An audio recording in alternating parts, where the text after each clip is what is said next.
Hey everyone, I hope you're doing well and staying safe during this time. If you're new here, welcome to the channel. Like I said, thank you so much for checking me out. If you haven't done so, please make sure to hit that subscribe button just right below the video. Cool, thank you so much. I really do appreciate it. And if you're returning, welcome back. Thanks again for your support. I truly do appreciate having you here. Yesterday, I put out a video where I was covering the biggest lawsuit that no one is talking about. And I don't mean literally nobody is talking about it or hasn't talked about it to this point, but it's probably the best kept secret in the world of crypto, especially for those in the XRP community.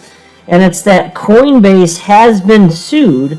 I believe it's a class action suit, so it's not the SEC suing Coinbase, but they're claiming that cryptocurrency exchange Coinbase has been selling unregistered securities, specifically cited 79 unregistered securities, and XRP is one of the cryptocurrencies listed. So news of this amongst our community, it didn't really start circulating until yesterday, which was super interesting to me because the initial complaint was filed in October of last year.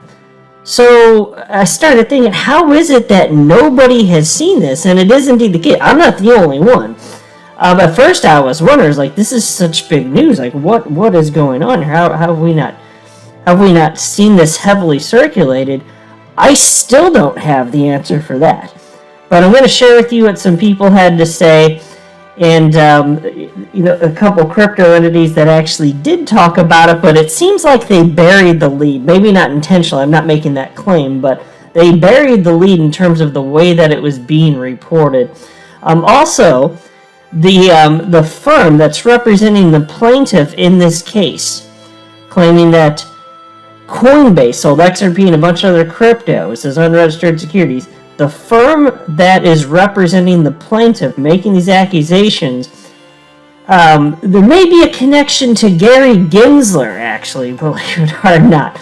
Now, as far as the meaning of this, if any, not clear, but there's a lot of moving parts, and I can appreciate a little bit of dot connecting as long as there's not wild conspiracy theory accusations made when they're not warranted. I'm down.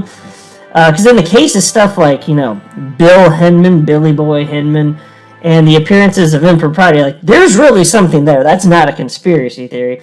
But this, it is interesting that the lawyers here going after Coinbase happen to have been in close proximity to Gary Gensler, and I'll share with you the specifics along with some other thoughts having to do with this. There's so much in this. I'm sure that the community and especially the attorneys within the community will continue to break this thing down moving forward. But I do want to be clear, I don't have a legal or financial background of any kind. I am not offering legal or financial advice.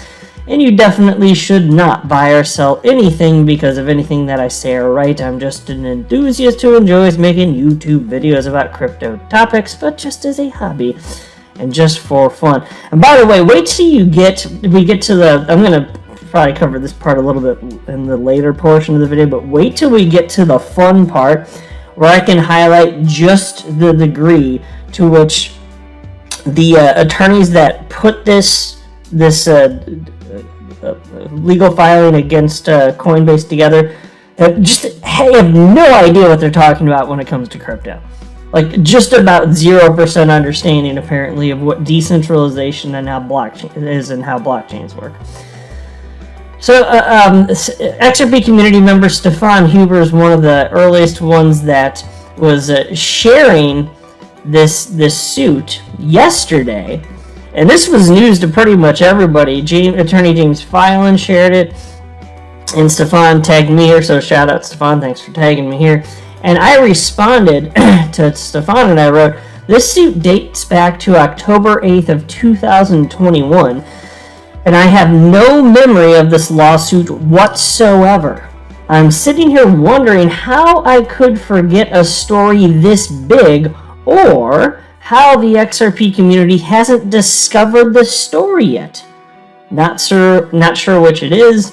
Digging in now. And so, look, I'm not going to remember everything. I cover all sorts of stuff, but something like this big, I'm like, are you kidding? Coinbase getting sued because XRP is one of the alleged securities to have been sold by them. I was thinking that should have really stood out to me, and it turns out it wasn't just me. And then I also wrote, as far as I can tell, this is the first time the XRP community has been made aware of this case, despite the fact the suit was filed over 5 months ago. Understandable people don't yet realize this is isn't technically breaking news. It's just news to us, but that's fine in my humble opinion. And so what I meant by that is I wasn't blaming XRP community members for not knowing this. This wasn't circulating in crypto media in any sort of notable degree. Attorney John Deaton retweeted that for me, and he wrote the following. Let me tell you something about this. There's been no advertisement about this class action that I'm aware of. Usually, there would be some promotion or social media word of mouth. It is as if its filing was strategically done. And I have to admit, it's weird to me. This is a big story. It's not being covered. Not sufficiently, anyway. And so I retweeted that from Attorney John Deaton, and I wrote, I find it peculiar that I can't find any stories from CoinDesk and the like. You'd think this is exactly the type of major story they'd want to cover. How did the entirety of crypto media miss this story for 5 months? I'm just surprised and don't know if that means anything. Can anyone find a crypto media story on this from October of 2021?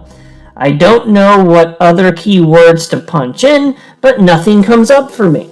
The only results I get, and there aren't many, are from Law 360 and a couple other legal platforms. And I'm not kidding, folks. Pretty much every day, for the sake of putting content together for my YouTube videos, I'm Googling all sorts of stories. Sometimes I need refreshers. I'm not actually an encyclopedia. I can't retain everything. I wish I could. Sometimes I need refreshers, so I'm always looking for old stories and rereading stuff all the time. And Google's pretty good at this stuff. It's not hard to find stories. This one I struggled with, and I promise this is not the first time I have ever used interwebs. Like, it wasn't the first time ever. I know how to use the internet. I know how to use Google. It doesn't mean there wouldn't be people more proficient at Google searching than me, but when it comes to the crypto stories, they typically pop up, and they weren't, and I'm like, okay, this isn't normal. This is weird. So here in this tweet, I was like, can you guys find anything? Credit to Crypto Granddad, I should actually heart these, found 2 stories from crypto media outlets that aren't well known. One's CoinGeek and one is ThinkAdvisor. I've never even heard of ThinkAdvisor. And so this is the entirety of what's been covered here that I'm aware of anyway. Maybe there are more, and that's fine if so. It's just weird that it's hard to find this information, and I still think the lead was buried, because look at this headline. Coinbase hit with class action suit for failure to register as an exchange. That's the headline. Well, to me, that kind of buries the lead. And again, I'm not saying intentionally. I just, that's not the headline I would have gone with. I mean, the story, sure, yes, they're getting sued for not registering, but why? What's the true significance here? The significance is the claim that 79 cryptos that are being traded and offered on Coinbase, they're being claimed to be unregistered securities, including XRP.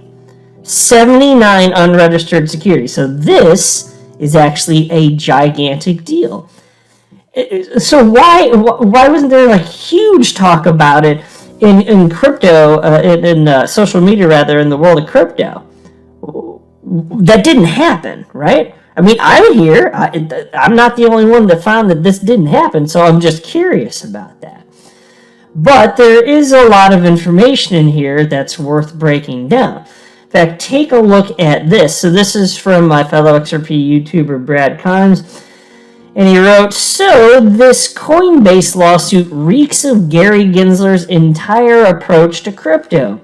God bless Google search. Lo and behold, what are the odds that Gary Gensler and Philip Salendi just happens to be on the same charity? And so what's he talking about here? This gentleman right here, Philip Salendi, on the same charity as Gary Gensler. Here, let me change the picture. Whoop, my computer's lagging there. Sorry, it threw me off for a second. So here you can see for this outing, here's Philip and Jennifer Salendi listed. So they're partners at the Salendi Law Firm, which is the law firm that is representing the plaintiffs in this case against Coinbase. And then you also have Gary Gensler. So does this mean anything? Don't know for sure, but the only way to find out is to continue to connect dots. So so the reason it's worth even highlighting this is because if our community works together to search the internet endlessly to find these connections, if you can find a bunch of additional connections like this, especially between these individuals, that would start to increase the probability that something else is going on here. That's why it matters. So I'm not saying this one thing in and of itself is some sort of silver bullet. Aha, there's something awry here. Like, I'm not saying that. But I am saying it's significant because as a community, we're all working to hunt this down. And I tell you, the SEC, I don't think they fully understood how big our community was and the fact that we're just not going to take this crap laying down, which is why everybody's spending their own time looking into this stuff. It's incredible. And then Attorney John Deaton responded to that and wrote, the complaint reads like a few of Gary Gensler's recent interviews, starting with the one he did with Jim Cramer.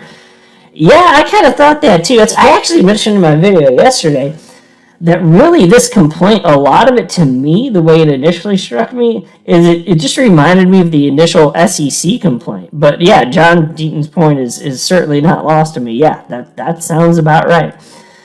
And then there was this from XRP community member Martin Kelly, who brought up a really great point in response to one of my tweets.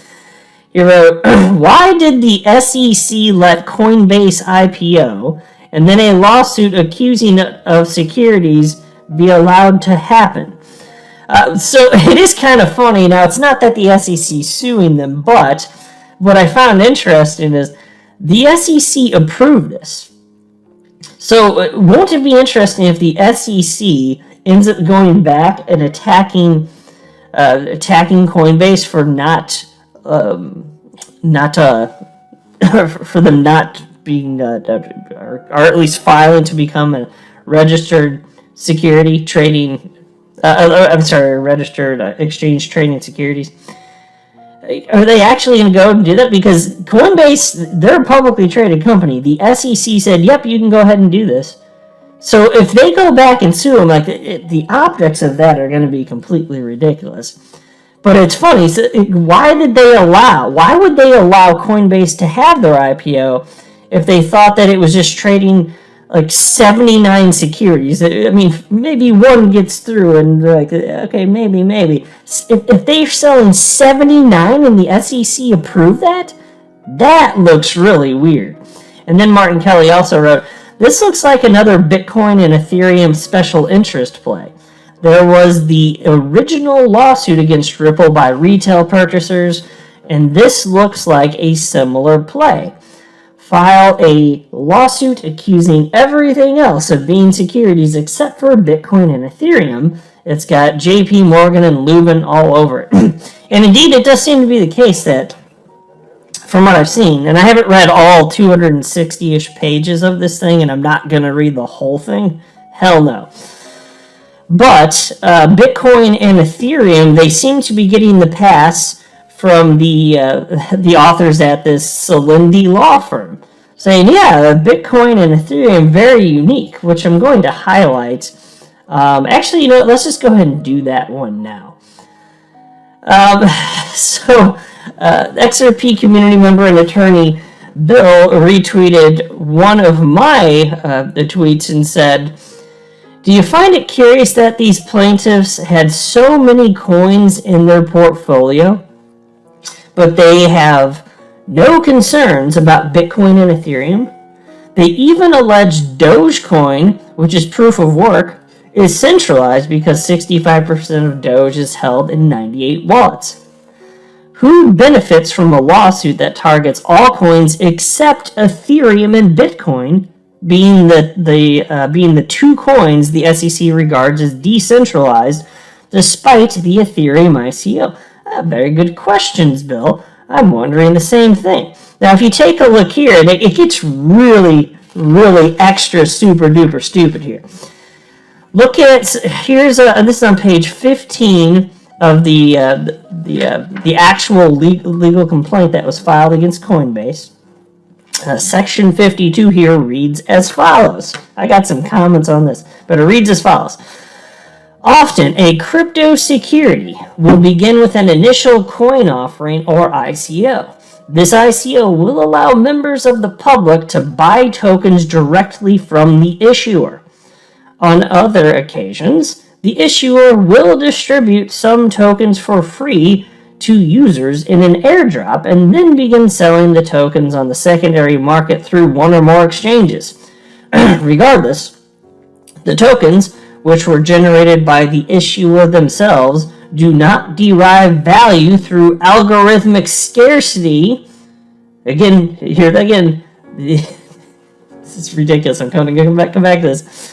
Regardless, the tokens, which were generated by the issuer themselves, do not derive value through algorithmic scarcity and are thus unlike Bitcoin and Ethereum. And are not backed by a reserve and are thus unlike stable coins. Is that right, Solindi Law Firm? Is that right? So the plaintiff argues that the supply and demand don't exist for any coin issued through an ICO. Okay. And it claims this is unlike Bitcoin and Ethereum. But Ethereum did have an ICO. Do they know that even? This is some sloppy work, or they're just being completely disingenuous. They also claim that the price will not result from scarcity for tokens issued by a central entity.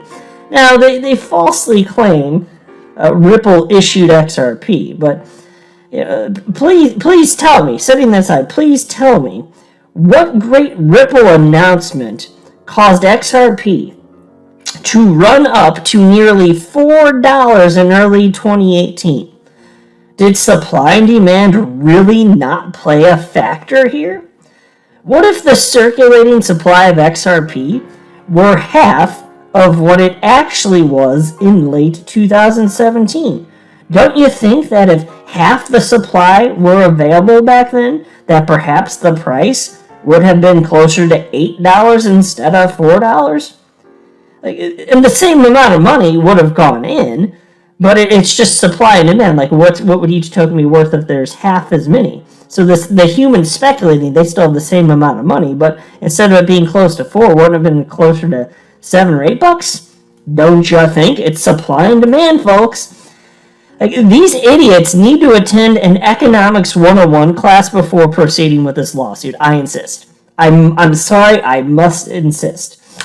It's so stupid. So damn stupid. Then, another part I want to cover here, section 47 on page 14. Check this out, too. They write the following. Accordingly, there is no Bitcoin Inc. that administers or manages Bitcoin as a whole.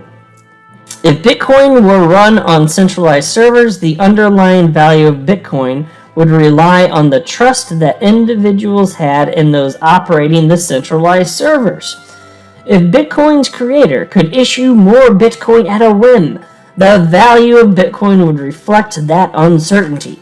But because Bitcoin's cryptographic protocols are self-sustaining and cannot be affected by the originator, the success of Bitcoin does not hinge on any single entity. I'm your guy. I will keep you posted. I'm your advocate. I'll be back on a daily basis, usually multiple times per day, with these videos to keep you updated with everything going on. So, I hope you enjoyed the video. If you haven't done so, make sure to hit that subscribe button. Feel free to share any of my videos with your friends, family, social media, or anybody who may care to listen. Thanks so much for your continued support. I'm always here for you. I want to help you through this time. So thank you so much for continuing to choose me. Enjoy your day, stay safe, and I'll catch you again probably in a couple hours. Thanks, everybody. See you later.